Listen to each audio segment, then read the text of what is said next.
There's Nicodemus. He approaches Jesus and he says,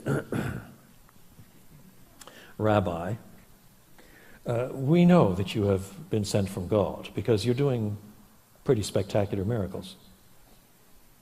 Jesus says, my dear Nicodemus, we know one or two things too, we do. I think that it is a subtle rebuke using his own category to prick the pompousness of his pretensions. And the evidence for that is that immediately then in verse 12, he reverts to the first person singular. Do you see that? He uses the first person plural just long enough to get the point across, then takes the knife out. And he says, I have spoken to you of earthly things. Notice the I now, first person singular.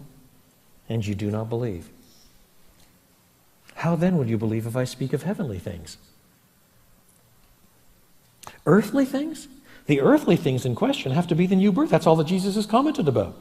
The new birth itself is an earthly thing.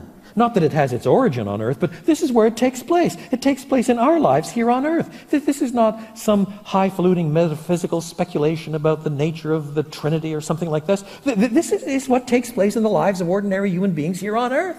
I've talked to you about that, and you can't swallow that. Supposing I tried describing for you the glories of the throne room of God, how would you cope with that?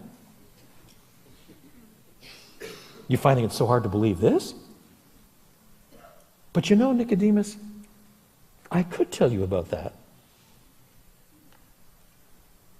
But if you can't believe this, how on earth are you going to believe that? But the reason I could tell you about that is, verse 13, no one has ever gone into heaven, that is, to check things out.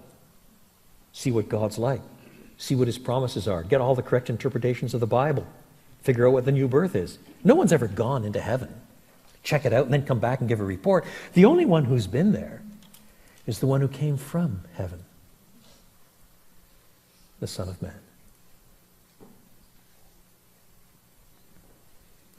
Do you see what this means?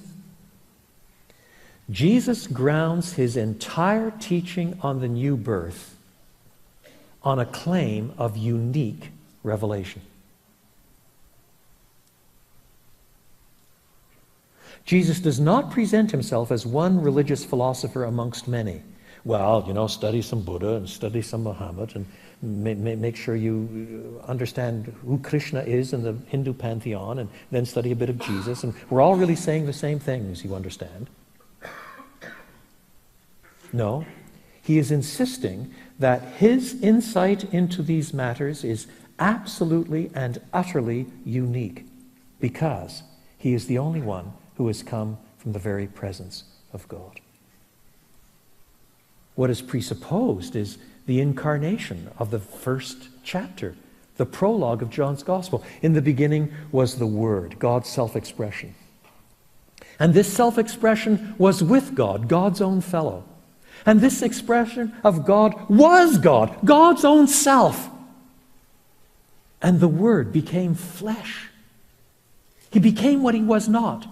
He became a human being and lived for a while. He tabernacled amongst us for a while, and we have seen his glory. Don't you understand, Nicodemus? No one has been up to heaven to sort of check it out. The reason I can speak so authoritatively about these matters is precisely because I'm the only one who has actually come from heaven.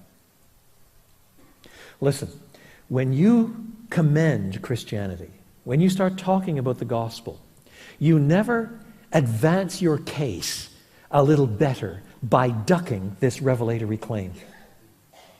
It is at the heart of it. Sooner or later, people will divide around it. They will see that there is coherence, there is credibility, there is honesty, there is integrity. Jesus really is unique, and they will bow before him in worship. Or they will say, I just don't believe it. The guy's a megalomaniac. I cannot stand this stuff, and turn and walk away. But crowds will divide around Jesus.